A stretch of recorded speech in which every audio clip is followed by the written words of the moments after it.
Vous vous souvenez peut-être sur France Loisirs d'un livre qui s'appelait Nuit Blanche, écrit par Pierre Goutvierth. C'est lui qu'on accueille aujourd'hui, qui vient nous rendre visite à Genève, à Palexpo, en compagnie de sa nouvelle éditrice, on ose le dire comme ça, Julie Biasucci. Bienvenue.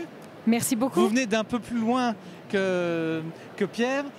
La première question, c'est comment l'avez-vous rencontré? Est-ce que c'est lui qui a envoyé un manuscrit? Comment ça s'est fait? Ah oui, c'est pas moi qui l'ai rencontré. C'est Pierre qui a eu la bonne idée de m'envoyer un très bel email dans lequel il me présentait son activité en tant que romancier, ainsi que Panorama, qui est donc qui est là. Qui est là, oui. On va lui passer le micro dans un instant. Voilà. Ça veut dire que c'est dans votre ligne éditoriale, ce qu'il écrit? Oui, tout à fait, ça rentre dans ma ligne éditoriale. C'est ici, on est devant un noir aux accents de thriller. Donc ça rentre dans la catégorie polar et dans la collection Narandi, qui est la collection, une des collections de Fawkes Editions. Pierre, alors vous avez été enchanté qu'on vous réponde par l'affirmative. Quand on vous a dit on prend votre manuscrit, c'est yes. Ah yes, yes we can, absolument. Alors avec Julie, effectivement. Mais ça va au-delà, je dirais, au-delà du roman, au-delà de la publication. Faites-nous le pitch, comme on fait en télévision. Panorama, c'est... Alors Panorama, c'est un roman en 3 parties. On pourrait dire une sorte de poupée russe de papier, puisqu'il y a 3 parties qui s'enchaînent de manière très naturelle. Et je dirais qu'au départ, le lecteur... au sens générique, pas au sens sexiste, le lecteur ne va pas comprendre l'idée des trois histoires. Je vous rappelle que dans votre premier roman, on ne comprenait pas d'où. C'est vrai, c'est vrai. Et moi-même, j'ai mis un certain temps à le comprendre aussi, mais finalement, parce que je suis d'une intelligence moyenne, mais finalement, on s'aperçoit que ces 3 histoires sont intimement liées, elles ne peuvent pas vivre l'une sans l'autre. Et dans le panorama que nous proposons, il s'agit d'un panorama auquel on ne songe pas tout de suite. Ce n'est pas celui qui s'offre au grutier dans son chantier. Il s'agit du panorama intérieur, du panorama qui est lié aux psychés multiples, au désordre, on va dire, psychologique. Et c'est un petit peu l'idée de ce roman, c'est de fourvoyer le lecteur dans une première partie, puis de tenter de le mettre sur la bonne voie, parce que nous sommes des êtres humains, nous devons nous entraider, n'est-ce pas? Ce qui serait bien, c'est que nos internautes sachent votre profession de départ. Ma profession de départ, c'est une bonne question. Quelle était-elle? C'est vrai. C'est il y a si longtemps que ça? Oui, pas du tout. C'est vrai.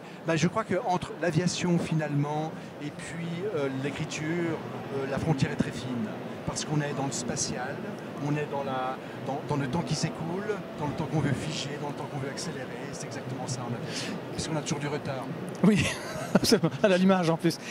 Julia, quel est son style littéraire? Il a trouvé son style. Comment on le décrirait? Ah, alors, c'est un style très plaisant, parce que c'est un style qui, justement, emploie un niveau de langage assez élevé. Un bon vocabulaire. Un très bon vocabulaire. Les virgules sont placées aux bons endroits. Non. C'est la génération qui veut ça. La ponctuation, je ne sais pas, peut-être pas. Je crois qu'il ponctue juste, oui. Non, mais pour ce qui est du style, oui, c'est un style très séduisant, très plaisant.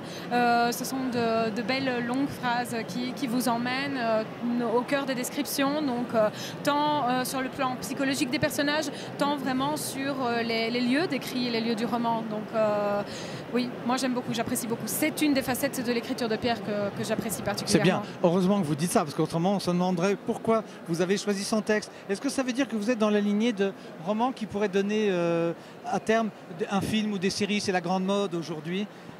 Ah, je suis heureux que tu poses cette question-là. Alors effectivement, oui, je crois que ce livre peut se découvrir comme un scénario de caractère littéraire, mais un scénario. Et on doit voir les séquences qui s'enchaînent. Et tu as raison de parler de cinéma, parce que pour moi, le passage du papier à la toile serait très naturel. Très naturel. Et nous avons des espoirs de ce côté-là. Mais espoir rime avec désespoir, et c'est pas un lapsus. Donc ça vous va comme un gant, si j'ose dire. Merci pour la visite. Alors vous venez d'arriver, c'est samedi, il y a encore une pleine journée de salon. Merci à vous, faites la tournée des popotes. Il y a beaucoup d'éditeurs suisses et de distributeurs. Merci pour cette visite qu'on a préparée de longue date, parce que pour s'y retrouver un samedi après-midi, il faut vraiment avoir les numéros de téléphone, vraiment, et s'appeler 3 ou 4 fois. Exactement, mais c'était vraiment un plaisir pour nous et nous vous remercions infiniment. Mais on est enchanté de vous recevoir, comme vous le savez. Merci Pierre.